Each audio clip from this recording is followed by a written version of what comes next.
Assalamualaikum warahmatullahi wabarakatuh. Perkenalkan, nama saya Siti Komalasari dengan NIM 10225071. Di sini saya akan mempresentasikan hasil dari implementasi penyusunan laporan keuangan bersama dengan salah satu rekan saya yaitu Nela Nurul Habibah dengan NIM 10225102. Adapun judul materi yang kita akan presentasikan hari ini adalah implementasi penyusunan laporan keuangan UMKM pada perusahaan dagang.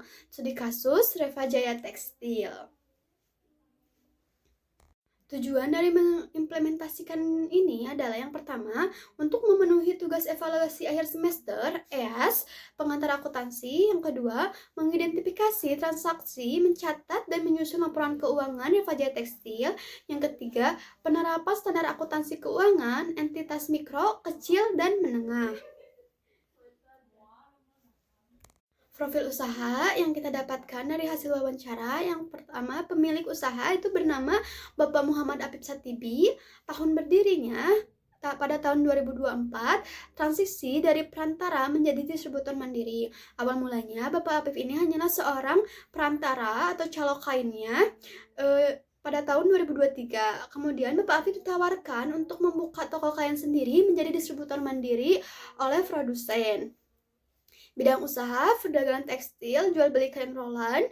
Lokasinya berada di Kota Bandung di daerah Cigondewa. Skala usahanya usaha mikro. Untuk aset operasional yang dimiliki oleh Reva Jaya Tekstil ada kendaraan bermotor untuk pengiriman barang di wilayah Kota Bandung. Jika berada di luar Kota Bandung, maka pengiriman biasanya dilakukan menggunakan mobil Lalamove seperti Lalamove, Grab, dan sebagainya. Untuk timbangannya menggunakan timbangan kain digital. Struktur organisasi, pemilik usaha berperan sebagai pengelola dan pengawas kegiatan usaha, sedangkan satu orang pegawai bertugas untuk membantu dalam pelaksanaan operasional.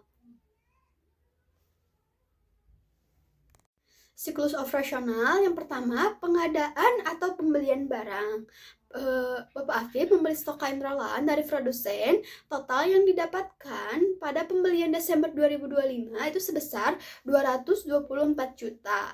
Itu belum termasuk ongkir. Ongkir yang kita ketahui, yang pertama itu kalau dari Kota Bandung itu dikenakan sebesar 100.000 untuk penyewaan mobil, dan untuk keluar Kota Bandung biasanya dikenakan sebesar 200.000.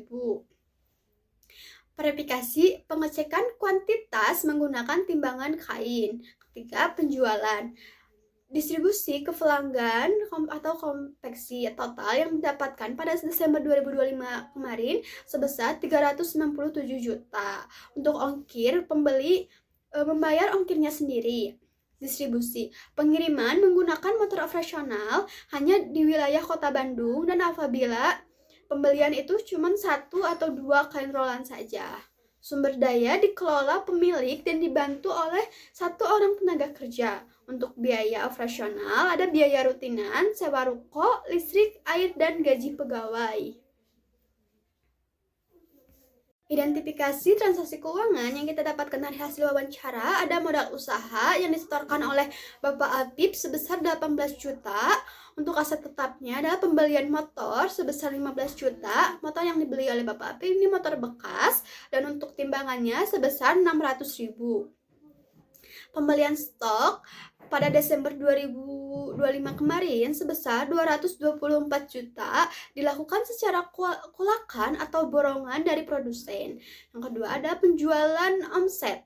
Total penjualan omset pada Desember kemarin mencapai 367 juta. Beban operasional ada sewa gaji, sewa ruko, listrik, air, bensin, dan perlengkapan. Jika ditotalkan, beban operasionalnya sebesar 3.810.000. Untuk piutang usaha pada Desember kemarin tercatat sebesar 40 juta.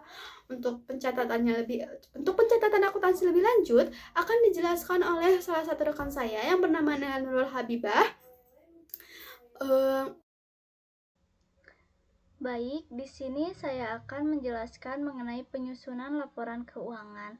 Yang pertama adalah laporan laba rugi, yang dimana pendapatan penjualan yang senilai 390 juta dikurangi HPP yang senilai 224.300.000 dengan total 172.700.000 yang disebut dengan laba kotor.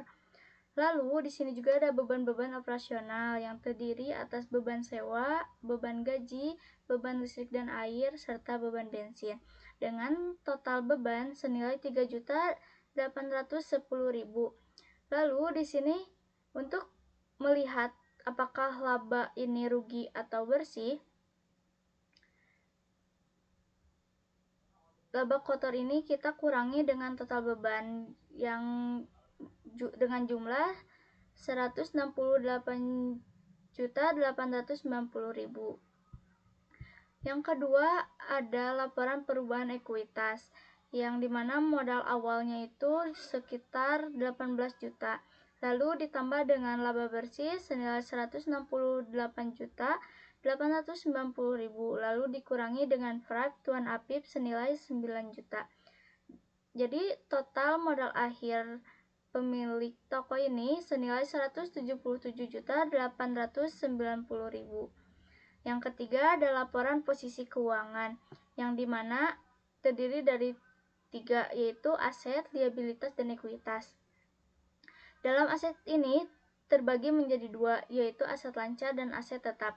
Aset lancar ini memiliki 3 akun. Yang pertama ada kas yang senilai 346.235.000. Yang kedua ada piutang usaha senilai 40 juta dan perlengkapan senilai 55.000. Total aset lancar ini senilai 386.290.000. Lalu ada juga aset tetap, memiliki 2 akun. Yang pertama ada kendaraan senilai 15 juta dan peralatan senilai 600.000 dengan total aset tetap senilai 15.600.000.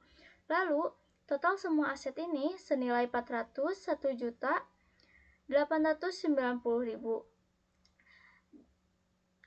Pemilik juga memiliki utang usaha yang disebut liabilitas dengan senilai 224 juta. Dan modal pemilik atau yang disebut ekuitas senilai 177.890.000. Total liabilitas dan ekuitas ini senilai 401.890.000. Nah, di sini juga ada kesimpulan yang dimana Repa Jaya Tekstil ini memiliki kondisi keuangan yang sangat sehat dan profitabilitas tinggi. Dalam penerapan SAKEMKM ini juga membantu pemilik melihat posisi aset dan kewajiban secara real.